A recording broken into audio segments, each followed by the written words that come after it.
उत्तर प्रदेश के उप मुख्यमंत्री केशव प्रसाद मौर्य आज शताब्दी एक्सप्रेस से झांसी रेलवे स्टेशन पहुंचे। यहां पर भाजपाइयों ने उनका गर्मजोशी के साथ स्वागत किया। इसके बाद उन्होंने सर्किट हाउस पहुंचकर कार्यकर्ताओं के साथ मुलाकात की। वहां से वह सीधे बरुआ सागर के लिए निकल गए। यहां पर बबीना विधायक राजीव सिंह पारीचा के द्वारा आयोजित प्रबुद्ध जन संवाद कार्यक्रम में प्रतिभाग किया। इसके बाद डिप्टी सीएम दीनदयाल उपाध्याय सभागार पहुंचे। यहां पर प्राकृतिक खेती कार्यशाला पर आधारित प्रदर्शनी में प्रतिभाग किया।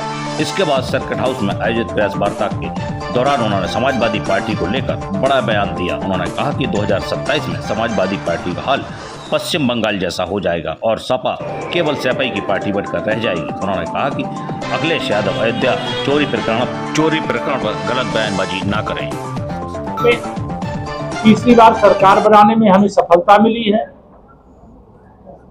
और 24 के लोकसभा चुनाव के बाद माननीय प्रधानमंत्री श्री नरेंद्र मोदी जी के हाथों को मजबूत बनाने के लिए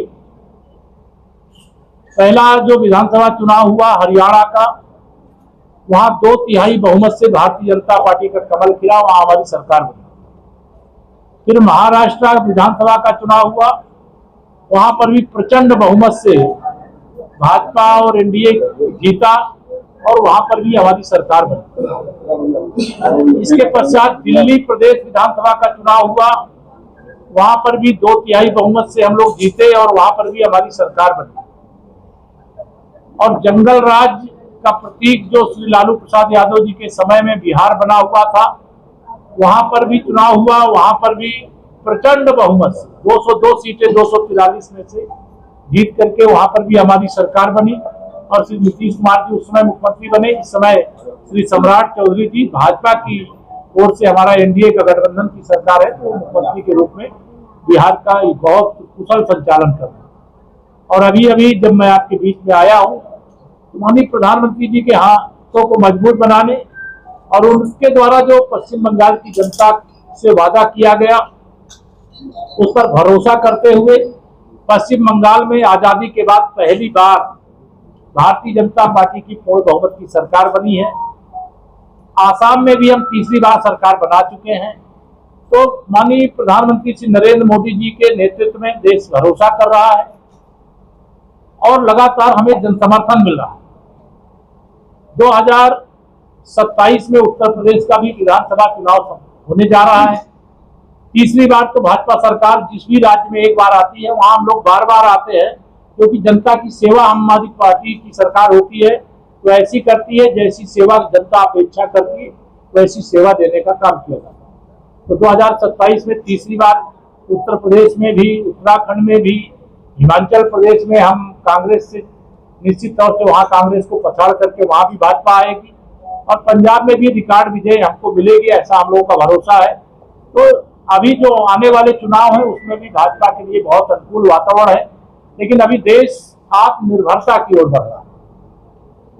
आत्मनिर्भर भारत, विकसित भारत, सामरिक रूप से महाशक्ति के रूप में 4 करोड़ गरीबों को घर देने वाले, 80 करोड़ लोगों को कोई भूखा ना रहे, इस संकल्प के साथ प्रधानमंत्री गरीब कल्याण अन्न योजना का राशन उपलब्ध कराने वाले, 58 करोड़ लोगों का प्रधानमंत्री जनधन का खाता खोल करके जो लीकेज था, भ्रष्टाचार था कि 1 रुपया दिल्ली से भेजेंगे तो 15 पैसा पहुंचेगा, ये कांग्रेस की संस्कृति थी। और हमारे माननीय प्रधानमंत्री जी 1 रुपए भेजे चाहे 1 लाख रुपए भेजे, जिसके पास भेजते हैं पूरा का पूरा पैसा पहुंचता है। ये भाजपा की सूचिता है। तो भाजपा वर्तमान में भी है, भविष्य में भी। इलाज की सुविधा हो, चाहे भोजन की सुविधा हो, चाहे आवास की सुविधा हो, चाहे शौचालय की सुविधा हो, चाहे हर घर नल की सुविधा हो, मतलब हर वह काम बिना भेदभाव के सबका साथ सबका विकास करने का जो काम लगातार देश में हमारी सरकार बनने के बाद शुरू हुआ है, उसे हम लोग उत्तर प्रदेश में भी आदरणीय मुख्यमंत्री योगी आदित्यनाथ जी के नेतृत्व में नीचे तक पहुंचाने में सफल हुए हैं। इसीलिए पूरे भरोसे से हम तो कहते ही है, लेकिन यह विश्वास विरोधियों को भी है और दुनिया भारत के समर्थन में रहती है। और इसका श्रेय अगर किसी को जाता है, माननीय प्रधानमंत्री श्री नरेंद्र मोदी जी को जाता है कि दुनिया के जिस देश में वो जाते हैं, पूरा देश का देश प्रधानमंत्री जी का स्वागत करता है। अभी तक भारत के इतिहास में माननीय श्री सांसद एस.टी. हसन ने कहा है कि राम केवल हिंदुओं के नहीं मुस्लिमों के भी हैं। ये कौन सा गलत कह दिया? ये सब मुसलमान पहले हिंदू ही थे। जब हिंदू थे तो सबके पुरखे भगवान श्री राम है। हम लोग भगवान मानते हैं, वो अपना पुरखे मानते हैं, तो इसमें कोई ऐसी बात नहीं कही। अखिलेश यादव ने कहा है कि अयोध्या भाजपा के लिए कुरुक्षेत्र साबित। श्री अखिलेश यादव जी जो इस प्रकार की बयानबाजी कर रहे हैं, मुझे लगता है इस प्रकार की बयानबाजी से उनको बाज आना चाहिए। अयोध्या भगवान श्री रामलला का जन्म स्थान है और उसके प्रति देश दुनिया भर में बसे हुए राम भक्तों की आस्था है और भव्य मंदिर निर्माण 500 साल बाद हो गया। इस पर सबको गर्व कलकत्ता और मुंबई के बाद लखनऊ की बारी है। तो कलकत्ता मुंबई में हुआ था, लखनऊ भी होने की तैयारी है। कुछ शामिल हो सकते हैं भाजपा में? शामिल होता है कि उस समय देखा जाएगा, अभी तो कोई ऐसी बात नहीं। आज मुख्यमंत्री अयोध्या पहुंच रहे हैं और संपत राय जी को इसके कार्यक्रम से दूर रहने को कहा। मुंशी जी का विषय है, मेरा विषय नहीं है। संपत राय जी बहुत आदरणीय और बहुत ही पूज्य और ऐसे राम भक्त हैं जो राम काज के लिए पूरी तरह से समर्पित है और हम सब जानते हैं कि उनका बहुत ही आदरणीय योगदान है। चढ़ावे में जो खुलासे हो रहे हैं उनके बारे में क्या? जो गलत करेगा, जो गलत, देखिए आरोप लगना अलग है, लेकिन जो गलत करेगा, मैंने पहले भी कहा, श्री हनुमान जी महाराज भी भगवान श्री राम के भक्त के रूप में उनकी सेवा में रहते हैं और जो गलत करेगा उसको सजा मिलेगी।